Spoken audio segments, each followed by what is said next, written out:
Hello everyone, welcome back to IGNOU exams. आज मैं आपको इग्नू के course BPAS 186 stress and time management करवाऊंगी। देखिए, ये जो बुक है ना, आपकी चैनल की प्लेलिस्ट में जाइएगा। BPAS 186 के नाम से मैंने प्लेलिस्ट क्रिएट करी हुई है, जिसमें इस बुक की मैंने ऑलमोस्ट सारी वीडियोस अपलोड कर रखी हैं। लेकिन क्योंकि जब मेरे पास बुक नहीं थी उस टाइम पे मैंने प्रिंट आउट से आपको समझाया था, बट स्टिल जो टॉपिक्स बच गए थे और एग्ज़ाम पर्सपेक्टिव से इम्पॉर्टेंट हैं, तो उनको मैं इस बुक की हेल्प से, अब क्योंकि मेरे पास बुक है तो इसलिए मैं इस बुक की हेल्प से आपके वो टॉपिक्स कंप्लीट कर रही हूँ। और यू कैन सी यहाँ पे देखिए, आपका फर्स्ट ब्लॉक है जिसमें 2 यूनिट्स हैं। इसकी फर्स्ट यूनिट मैंने ऑलरेडी कर दी अपलोड। अगेन सेम चीज़, आप BPAS 186 नाम से जो प्लेलिस्ट क्रिएट करी हुई है आप उसमें जाना और उसमें आपको सारी वीडियोस मिल जाएंगी। आज हम इसकी सेकंड यूनिट करेंगे, अंडरस्टैंडिंग टाइम मैनेजमेंट। सो इसके कुछ इंपॉर्टेंट क्वेश्चंस मैं करवाऊंगी। वैसे तो बहुत सारे टॉपिक्स मैं इस वीडियो के भी अपलोड कर चुकी हूँ, लेकिन बाकी के जो बच गए वो टॉपिक्स आज हम करेंगे। देखिए, ये आपका चेक योर प्रोग्रेस 2 दे रखा है और इसके दोनों ही क्वेश्चन बहुत इंपॉर्टेंट है आपके एग्ज़ाम के लिए। फर्स्ट क्वेश्चन है, in an organization the manager plays an important role to achieve the targets through time management. कोई भी जो ऑर्गेनाइजेशन है, कोई कंपनी है, कोई भी सेक्टर है जहाँ पे आप किसी के अंडर काम करते हैं, तो वहाँ पे जो मैनेजर है ना, वो एक बहुत इंपॉर्टेंट रोल प्ले करते हैं किसी भी चीज़ को, टारगेट को अचीव करने के लिए। जैसे हर एक ऑर्गेनाइजेशन का अपना गोल होता है, अपने कुछ टारगेट्स होते हैं, तो उनको अचीव करवाने में जो एम्प्लॉयज़ को कैसे कैसे कौन सा काम देना है, क्या उनका टारगेट सेट करना है, तो इस चीज़ में मैनेजर एक इम्पॉर्टेंट रोल प्ले करते हैं टाइम मैनेजमेंट की टेक्निक यूज़ करके। सो आपको ये जो स्टेटमेंट है ना, इसके ऊपर कमेंट करना है कि कैसे जो मैनेजर है वो एक इम्पॉर्टेंट रोल प्ले करते हैं टाइम मैनेजमेंट में, कैसे एक मैनेजर रोल प्ले करते हैं अपने ऑर्गेनाइजेशन के गोल्स को अचीव करने में। सो इसका आंसर आपको मिलेगा पेज नंबर 27 पर। अगर आपके पास में बुक है तो अच्छी बात है, और अगर आपके पास में बुक नहीं है तो भी कोई टेंशन की बात नहीं है। मैं एकदम स्लो आपको पढ़ाऊँगी, आप वीडियो को पॉज करिएगा और स्क्रीनशॉट ले लीजिएगा। नहीं तो आप अपने नोट्स भी प्रिपेयर कर सकते हैं, मतलब मेन हेडिंग्स को आप लिख लीजिएगा और उससे आप कनेक्ट करके आंसर लिख सकते हैं, क्योंकि ये बुक ना 1 गो में समझ आने वाली है। ईजी है, रीडिंग भी आप आराम से इसमें कर पाएंगे, ज़्यादा डिफ़िकल्ट वर्ड्स इसमें यूज़ नहीं है, तो आपको एग्ज़ाम में इतनी दिक्कत नहीं आएगी। अगर आप अपने 70-80% एफर्ट्स भी इसमें देते हैं तो आप अच्छा स्कोर इसमें कर सकते हैं। देखिए, हेडिंग है time management, role of administrator और मैनेजर। जो टाइम मैनेजमेंट है किसी भी ऑर्गेनाइजेशन में गोल्स को अचीव करने में, उसमें एक एडमिनिस्ट्रेटर या मैनेजर का क्या रोल रहता है, ये पॉइंट्स आपको यहाँ पे आंसर में देने हैं। यहाँ पे आपको कुछ पॉइंट्स दे रखे हैं, 8 to 9 पॉइंट्स हैं, जो आप कोई भी 4 या 5 पॉइंट्स अच्छे से लर्न कर सकते हैं। जैसे फर्स्ट पॉइंट क्या कहता है, ही और शी। अब जो मैनेजर है वो ही भी हो सकता है, मेल भी हो सकता है और फीमेल भी हो सकता है। Supervises and monitor the activities of subordinates and advise them accordingly to achieve the target. अब जैसे कि ये एक मैनेजर है या टीम लीडर है, इसके अंडर यहाँ पे 4 एम्प्लॉयज़ हैं, तो इन 4 एम्प्लॉयज़ की वो एक्टिविटी को देख कर कि कौन कैसे काम कर रहा है, कितना सही हो रहा है, कितना गलत हो रहा है, तो इस काम को देखकर मैनेजर अपने आगे के स्टेप्स को ले सकते हैं। Is a role model for the staff. जो मैनेजर है ना, वो एक रोल मॉडल होते हैं किसी भी स्टाफ के लिए। तो जो मैनेजर होते हैं उनको बहुत ही डिसिप्लाइंड होना चाहिए, बेसिक एथिक्स होने चाहिए, और जो टीम मेंबर्स है वो जो चीज़ भी फॉलो करवाना चाहते हैं, जो भी वो एक्सपेक्टेशंस उनकी होती है अपनी टीम मेंबर से, वो चीज़ें उनके कैरेक्टर में दिखनी चाहिए। ये चीज़ आपने सुनी होगी कि हम ना सुनने से ज़्यादा देखकर जल्दी सीखते हैं। मानिए कोई आपको कहता है कि हमें सबसे अच्छे से बात करनी चाहिए, सबकी रिस्पेक्ट करनी चाहिए, लेकिन जो आपको ये कह रहे हैं वो खुद ही गाली दे के किसी से बात करे, तो आप वो चीज़ को फॉलो नहीं करते हैं। तो किसी भी चीज़ को समझने के लिए पहले आपको उसको अपने कैरेक्टर में डालना पड़ता है। तो यही चीज़ है कि जो एक मैनेजर है या जो एडमिनिस्ट्रेटर है, उसको अपने वो रोल मॉडल है एक स्टाफ के लिए, तो उनको अपने जो भी चीज़ वो अपनी टीम से एक्सपेक्ट करते हैं वो उन्हें अपने कैरेक्टर में डालनी चाहिए। अब जो इफेक्टिव टाइम मैनेजमेंट है, इसके लिए एक एडमिनिस्ट्रेटर और जो मैनेजर होते हैं उनको डेलीगेट होना चाहिए रिस्पॉन्सिबिलिटीज़ को। टीम मेंबर्स को उनकी रिस्पॉन्सिबिलिटीज़ बहुत अच्छे तरीके से उनकी कैपेबिलिटी के अकॉर्डिंग, जैसे उनमें क्या कैपेबिलिटी है, क्या उनकी स्पेशलिटी है, कौन से काम को वो अच्छे से कर सकते हैं, तो उस अकॉर्डिंग उनको काम को या टारगेट को या गोल को उन्हें डिस्ट्रीब्यूट करना चाहिए, जिससे कि काम टाइम पर हो जाए और बहुत अच्छे तरीके से हो पाए। तो ये एक इफ़ेक्टिव टाइम मैनेजमेंट का एक सबसे बेस्ट वे होता है कि आप किसी भी अपने एम्प्लॉय को उनकी कैपेबिलिटी और स्पेशलाइजेशन के अकॉर्डिंग कोई भी जो काम है या असाइनमेंट है वो उनको कंप्लीट करने के लिए दे। सॉरी। थर्ड पॉइंट है, administrator manager adhere to guidelines of their organization and train their team members to follow instructions and respect their organization's company's policies। अब जो एडमिनिस्ट्रेटर या मैनेजर हैं उन्हें अपने एम्प्लॉयज़ को ये चीज़ का सिखाना चाहिए, इस चीज़ के लिए उनको ट्रेनिंग देनी चाहिए कि जो भी इंस्ट्रक्शंस उनको दी जाती हैं उनको वो फॉलो करें, और जो कंपनी या ऑर्गेनाइजेशन की जो भी पॉलिसीज़ हैं, रूल्स हैं, उनकी वो लोग रिस्पेक्ट करें। नेक्स्ट, रूल्स और रेगुलेशन जो भी ऑर्गेनाइजेशन की होती हैं वो सबके लिए होती हैं, चाहे वो एम्प्लॉयज़ हो, चाहे मैनेजर हो, टीम लीडर हो, कोई भी हो, सबके लिए वो रूल्स और रेगुलेशंस होती हैं, तो सबको वो फॉलो करना चाहिए। और ये मेक श्योर करने का काम होता है एक एडमिनिस्ट्रेटर या मैनेजर का।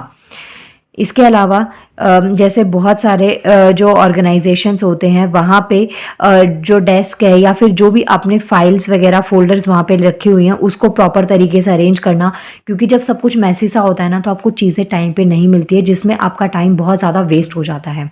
मान लीजिए आपको कोई भी चीज़ पढ़नी है, आप अपने कॉम्पिटिटिव एग्ज़ाम की प्रिपरेशन करते हैं, तो भी मान लीजिए आपको कोई चीज़ पढ़नी है, तो अगर आप पढ़ने जब बैठते हैं तो उससे पहले अगर आपको ये चीज़ डिसाइड ही नहीं है कि आपको कौन सा सब्जेक्ट पढ़ना है, किस सब्जेक्ट को कितने आवर्स देने हैं, इससे क्या होगा, आपका टाइम मैनेजमेंट नहीं हो पाएगा और सब कुछ पढ़ने के चक्कर में आपकी कुछ भी पढ़ाई ठीक से नहीं हो पाती है।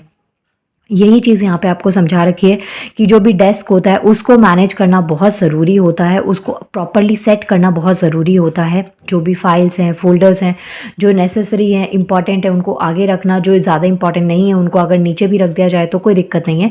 तो इस अकॉर्डिंग डेस्क को सेट करना बहुत ज़रूरी होता है। बहुत ज़्यादा अमाउंट में डेस्क पे पेपर या फिर ये सब चीज़ें अवेलेबल नहीं होनी चाहिए। इसके अलावा जो एडमिनिस्ट्रेटर या मैनेजर है उनको अपने टीम लीडर्स को मोटिवेट करना चाहिए, जैसे कि टू डू लिस्ट प्रिपेयर करके, या जो ऐसी लिस्ट बनाए जिसमें उन्हें पता हो, जैसे कि मान लीजिए आपको एक दिन में 10 काम करने हैं लेकिन आपको ये नहीं पता कि इन 10 में से कौन से ज़्यादा इंपॉर्टेंट है, तो वो आपको पहले करने चाहिए। तो इस अकॉर्डिंग आप अपनी लिस्ट प्रिपेयर कर सकते हैं कि इन 10 में से आपको जो पहले के काम हैं करने पूरे दिन में 10 है, लेकिन मान लीजिए कभी कोई ऐसी सिचुएशन आ जाए कि आप बाकी के काम ना कर पाएँ या आपको कोई और अर्जेंट काम आ जाए, तो इसलिए आपको हमेशा अपने कामों की प्रायोरिटी वाइज अपनी जो चीज़ें हैं उनको सेट करना चाहिए, और इसमें जो टू डू लिस्ट होती है वो एक बहुत इंपॉर्टेंट रोल प्ले करती है। इसके अलावा जो भी स्टेशनरी आइटम्स होते हैं जैसे notepad, registers, pen, folder, pen drive, ये सब चीज़ें जो है ना ये एम्प्लॉयज़ के लिए राइट टाइम पे अवेलेबल होने चाहिए, ताकि इसमें उनका कोई भी किसी भी तरीके का टाइम वेस्ट ना हो। सो ये कुछ पॉइंट्स थे। इसके बाद में आगे भी आपको पॉइंट्स दे रखे हैं वो देखते हैं। यहाँ पे देखिए 10 पॉइंट्स है टोटल। आप 5 या 6 पॉइंट्स बहुत अच्छे से करके जाइएगा, आपके एग्जाम में ये आंसर बहुत अच्छा आप अटेम्प्ट कर लेंगे अगर आप इतने पॉइंट्स को भी अच्छे से करते हैं। और एक और मेरी आप सबसे रिक्वेस्ट है, इस चैनल पर ना गाइज मैं इग्नू के अलावा भी ना बहुत सारी वीडियोस अपलोड करने लगी हूँ जीएस की, जो आपके अभी डीआरडीओ, सीएचएसएल, सीआरपीएफ ऐसे एग्जाम्स में बहुत बहुत हेल्प करेगी।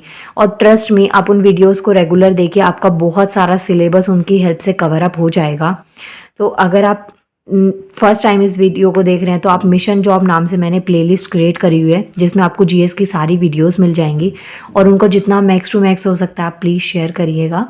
और एक और चीज़, आप सब में से बहुत सारे स्टूडेंट्स के ऐसे कमेंट आते हैं मेरा नाम क्या है, क्या करती हूँ, ये सब चीज़ें। तो देखिए जब मेरे 5000 प्लस सब्सक्राइबर्स हो जाएंगे ना तो मैं आप सबके सामने ये रिवील करूँगी। इवन मैं उस टाइम पे लाइव आके अपनी वीडियो रिकॉर्ड करके अपलोड करूँगी आप सबके लिए। तो फिर इसके लिए ना जल्दी से आप 5000 प्लस सब्सक्राइबर्स कर दीजिए। और जो वीडियोस आप देखते हैं ना, अगर आपको वीडियो अच्छी लगती है तो लाइक करने में ज़्यादा देर तो नहीं लगेगी, तो प्लीज़ एक लाइक का बटन भी प्रेस कर दिया कीजिए। इससे ना मेरी वीडियोस की रीच और स्टूडेंट्स तक बढ़ जाएगी, क्योंकि ये यूट्यूब का ना एल्गोरिथम है। सॉरी, बहुत टाइम मैंने ले लिया। चलिए नेक्स्ट टॉपिक पॉइंट स्टार्ट करते हैं। अब इसमें क्या है, जो एडमिनिस्ट्रेटर होते हैं या जो मैनेजर होते हैं उनको एम्प्लॉयज़ की जो परफॉर्मेंस होती है उसको ट्रैक करना चाहिए। ट्रैक का मतलब कि जो एम्प्लॉयज़ की जो परफॉर्मेंस है, क्या वो इम्प्रूव हो रही है, क्या वो डाउन जा रही है। इम्प्रूव हो रही है तो किस किस पॉइंट में इम्प्रूव हो रही है, तो आप उनको और एनहेंस करके वो और उनको गोल या टारगेट के पास पहुंचा सकते हैं। और अगर डाउन जा रही है तो किस वजह से, तो उस चीज़ को इम्प्रूव करके आप उनकी परफॉर्मेंस को अच्छा कर सकते हैं। इसके अलावा एक जो एम्प्लॉयज़ है ना, उनको मोटिवेशन मिलना बहुत टाइम पे बहुत ज़रूरी है। मोटिवेशन का मतलब ये नहीं कि आप उनको 4 मोटिवेशन वीडियोस दिखा रहे हैं। मोटिवेट करने का मतलब ये भी होता है कि उनका जो काम है उसको अप्रिशिएट करना, उनकी जो परफॉर्मेंस है उसको अप्रिशिएट करना कि उन्होंने टाइम पे टारगेट को फिनिश किया, जिससे कि आगे इन फ्यूचर में जब आप उन्हें कोई गोल देंगे या टारगेट देंगे तो वो उसको पूरा करने के लिए अपनी और ज़्यादा एफर्ट्स देते हैं। तो ये पॉइंट आपको याद रखने हैं। इसके अलावा एक ऐसा इन्वायरमेंट होना चाहिए एम्प्लॉयज़ के लिए, जो भी उनको रिक्वायरमेंट है वो सब चीज़ें उनको उस इन्वायरमेंट में होनी चाहिए। किसी भी तरीके की हेजिटेशन कि अगर उन्हें कोई काम समझ में नहीं आ रहा तो वो अपने टीम लीडर से या जो अपने सीनियर हैं उनसे उनको वो पूछने में, समझने में किसी भी तरीके की कोई भी हेजिटेशन नहीं होनी चाहिए। एक सुपीरियर कैबिन उनको मिलना चाहिए। तो ये सब चीज़ों की हेल्प से ये एक इफ़ेक्टिव टाइम मैनेजमेंट की टेक्निक्स होती हैं, जिसमें मैनेजर या जो एडमिनिस्ट्रेटर होते हैं उनका एक इम्पॉर्टेंट रोल प्ले होता है। इसके अलावा जो भी उनके टास्क होते हैं, जो एम्प्लॉयज़ होते हैं वो अपने टास्क को कोई भी सॉरी जो उनके टास्क होते हैं तो एम्प्लॉयज़ अपने किसी भी टास्क को पेंडिंग ना छोड़ें या कल पे या फिर नेक्स्ट डे पे ना डालें। ये चीज़ मैनेजर को मेक श्योर करनी चाहिए कि उन्हें इतना टाइम टू टाइम मोटिवेट किया जा सके कि वो अपने टास्क को कंप्लीट कर पाएँ और टाइम की वैल्यूनेस को समझ के अपना जो वर्क है उसकी प्रोडक्टिविटी को वो बढ़ा पाएँ। नेक्स्ट पॉइंट है, in every organisation some liberty is given but administrator manager ensure that nobody should misuse her और हिज पावर। अब जैसे क्या होता है, बहुत सारे जो ऑर्गेनाइजेशन होते हैं ना उनमें, इवन सब ऑर्गेनाइजेशन में किसी ना किसी टाइप की लिबर्टी एम्प्लॉयज़ को दी जाती है। तो एडमिनिस्ट्रेटर या मैनेजर को मेक श्योर करना पड़ता है कि जो लिबर्टी, आज़ादी उन्हें दी जा रही है उसका वो मिसयूज़ ना करे, या जो पावर है उनका मिसयूज़ कोई भी किसी भी तरीके से ना करे। इवन जो मैनेजर है वो भी अपनी पावर का किसी भी तरीके का कोई मिसयूज़ अपने एम्प्लॉयज़ पे ना करें। तो ये सब कुछ की पॉइंट्स थे जिससे आप अपने आंसर को कंप्लीट कर सकते हैं कि किसी भी ऑर्गेनाइजेशन में एक मैनेजर का किस तरीके से रोल रहता है और क्या इंपॉर्टेंट रोल रहता है किसी भी ऑर्गेनाइजेशन में टारगेट को अचीव करवाने में मैनेजर का। नेक्स्ट देखिए, सेकंड क्वेश्चन है, highlight the important tips for effective time management at work place. आपको कुछ इंपॉर्टेंट टिप्स बताने हैं जो इफेक्टिव टाइम मैनेजमेंट होता है वर्क प्लेस पे क्या क्या हो सकता है, उसके लिए कुछ पॉइंट्स को हाईलाइट करना है। इसका आंसर पेज नंबर 28 और 29 पे मिल जाएगा। देखिए ये पेज नंबर 28 है सॉरी, यहाँ पे आंसर है। इसके अलावा पेज नंबर 29 पे भी 2 पॉइंट्स हैं आपके। सो यहाँ से स्टार्ट करते हैं। फर्स्ट पॉइंट है, देखिए हेडिंग है time management suggestion for employees at work place. तो टाइम मैनेजमेंट की क्या क्या सजेशंस हैं एम्प्लॉयज़ के जो वर्क प्लेस पे हो सकते हैं। देखिए, every team leader in an organization, किसी भी ऑर्गेनाइजेशन में जो टीम लीडर होते हैं उनके कुछ स्पेसिफिक गोल्स और टारगेट्स होते हैं जो उन्हें अपने टीम मेंबर्स की हेल्प से क्या करने पड़ते हैं, अचीव करने पड़ते हैं। जैसे मैंने आपको समझाया था, ये टीम लीडर है, इसके अंडर 4 एम्प्लॉयज़ आते हैं, तो इन 5 को एक काम दिया जाता है। इवन काम इस टीम लीडर को दिया जाता है, ये टीम लीडर को एक काम दिया जाएगा और टीम लीडर की स्मार्टनेस होगी कि वो इन 4 लोगों में इस काम को कैसे डिवाइड करे कि वो अपने एक टाइम पीरियड में, जो टाइम उन्हें मिला है उस काम को कंप्लीट करने का, उसमें उस काम को वो कंप्लीट करवा पाए। तो ये चीज़ होती है कि जो भी टीम लीडर होते हैं वो टीम मेंबर्स की हेल्प से अपने टारगेट को अचीव कर पाते हैं। अगर हम इंडिविजुअल की बात करें या जो सपोर्टर्स होते हैं जैसे फैमिली मेम्बर्स हो गए, फ्रेंड्स हो गए, तो उन सब में भी क्या होता है, एक यूनिटी होती है कि आपको कोई काम दिया जाता है और फिर उसमें लोग आपके साथ में आके जुड़ जाते हैं। ये पॉइंट्स यहाँ पे आपको बता रखे हैं। तो इफेक्टिव टाइम मैनेजमेंट के लिए किसी भी ऑर्गेनाइजेशन के एम्प्लॉयज़ में क्या क्या चीज़ें होनी चाहिए। पहली चीज़ कि जो टाइम है ना, वैल्यू होनी चाहिए उसकी, जो भी टाइम होता है उसकी वैल्यू और नेचर ऑफ टारगेट, ये चीज़ उनको एकदम क्लियर होना चाहिए। अगर टारगेट जो वो अनरियलिस्टिक है या अनअचीवेबल है अलोकेटेड टाइम स्लॉट में, तो जो एम्प्लॉय है ना उन्हें उसी टाइम पे अपनी टीम लीडर से उस चीज़ को डिस्कस करना चाहिए। फॉर एग्जाम्पल, आप एक स्टूडेंट हैं और मैं आपको एज अ टीचर ये बोल दूं कि ये जो आपकी बुक है ना, आपको 200 पेजेस की बुक एक दिन में कंप्लीट करनी है, जो कि ऑलमोस्ट इम्पॉसिबल बात है। अगर आप बहुत एफर्ट्स भी देते हैं, स्ट्रेस देते हैं, तो हो सकता है आप उसको रीड कर भी ले, लेकिन आपको ये ना पता हो कि आपने क्या पढ़ा, क्या समझा।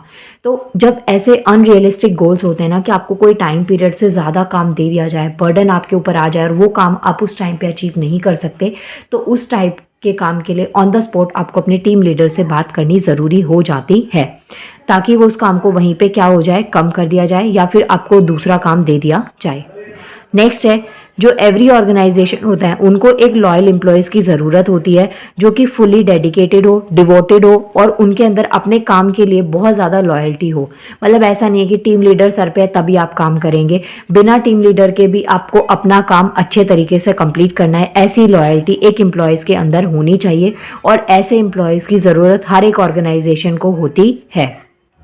इसके अलावा जो एम्प्लॉयज़ होते हैं उन्हें कंसंट्रेट करना चाहिए अपने काम के लिए, बजाय इसके कि आप ऑफिस में जा रहे हैं या किसी ऑर्गेनाइजेशन में आप जुड़े हुए हैं और वहाँ पे आप टाइम पास कर रहे हैं, गॉसिपिंग कर रहे हैं, यहाँ वहाँ की बातें कर रहे हैं। तो इसके बजाय एक जो एम्प्लॉय होता है उसको अपने काम के ऊपर पूरी तरीके से कंसंट्रेट करना चाहिए, और जो उनके को वर्कर्स होते हैं या जो बाकी एम्प्लॉयज़ होते हैं उनको डीमोटिवेट बिल्कुल भी नहीं करना चाहिए।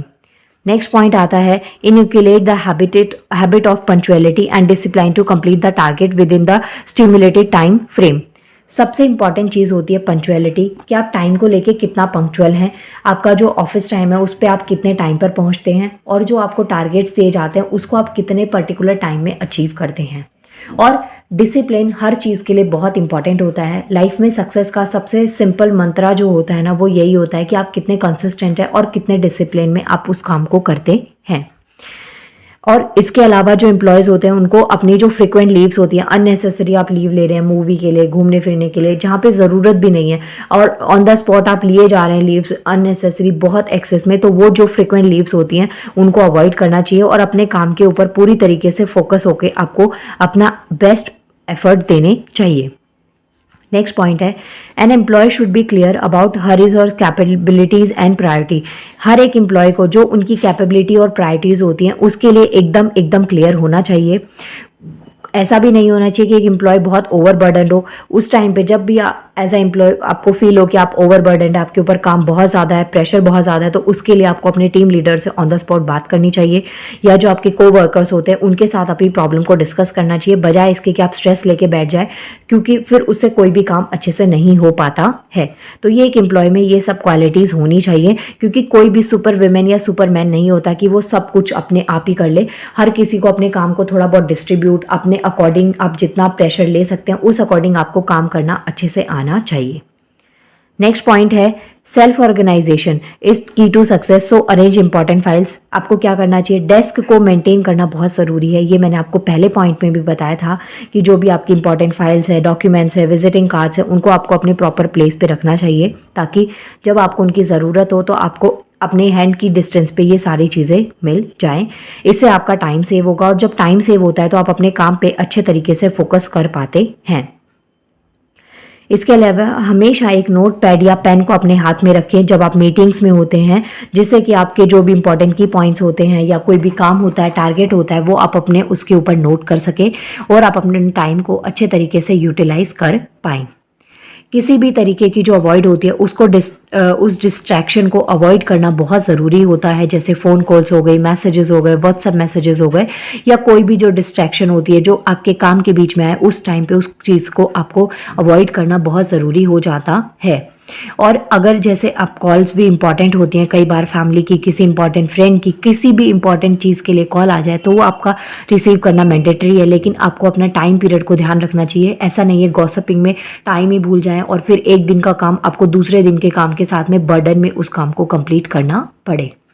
तो ये पॉइंट्स आपके लिए बहुत इंपॉर्टेंट है। इन पॉइंट्स की हेल्प से आप अपने आंसर को कंप्लीट कर सकते हैं। यहाँ पे 2 और पॉइंट्स दे रखे हैं, चाहे तो आप पढ़ लीजिएगा, वरना जितना समझाया उतना इनफ है आपके आंसर के लिए। यहाँ पे मेनली चीज़ें जो आती हैं तो वो ये पॉइंट्स हैं, जैसे जो लेटेस्ट टेक्नोलॉजीज़ का यूज़ कर लिया, कैलेंडर ऐप्स होती हैं, ये बहुत ज़रूरी है। टारगेट्स जो हैं वो प्लान होने चाहिए, स्मार्ट गोल्स को, फोकस शेड्यूल और टू डू लिस्ट, ये सब चीज़ें आपके लिए प्रिपेयर करना बहुत ज़रूरी है एक स्मार्ट एम्प्लॉय होने के लिए। तो ये हो गया आपका सेकंड क्वेश्चन, जहाँ पे आपको इंपॉर्टेंट टिप्स बताने थे इफेक्टिव टाइम मैनेजमेंट के at work place. So guys, ये हो गई आपकी यूनिट 2। एक बार देखते हैं इंडेक्स इसका। देखिए ये यूनिट 1 मैंने करवा दी थी, ये आज यूनिट 2 हो गई है, आपका ब्लॉक 1 हो गया है कंप्लीट।